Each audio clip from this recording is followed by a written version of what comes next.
در هواپیمایی 500 عدد آجر داری. یکی از آجرها را از هواپیما به بیرون میاندازی. چند عدد آجر داری؟ چیز حاج آقا یه 499 تاست حاج آقا. آفرین آفرین. 3 مرحله قرار دادن یک فیل را در درون یخچال توضیح دهید. مرحله اول حاج آقا در یخچال وا می‌کنیم اول. آفرین. مرحله دوم فیلمو می‌کنیمش توی یخچال حاج آقا. آفرین آفرین. مرحله سوم در یخچال می‌بندیم. باریکلا. 4 مرحله گذاشتن یک گوز را در درون یخچال توضیح دهید. مرحله اول در یخچال وا می‌کنیم حاج آقا. آفرین. مرحله دوم فیل میاریم بیرون.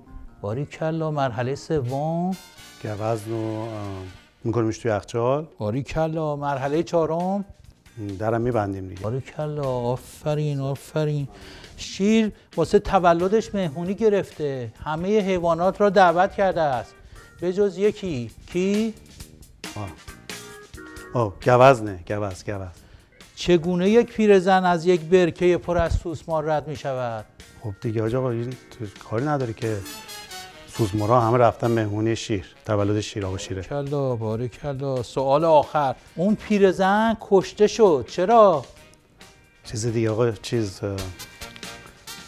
غرق شد حاج آقا. نه، اون یه دونه آجری که از اون هواپیما انداختی بیرون خورد تو سرش مرد.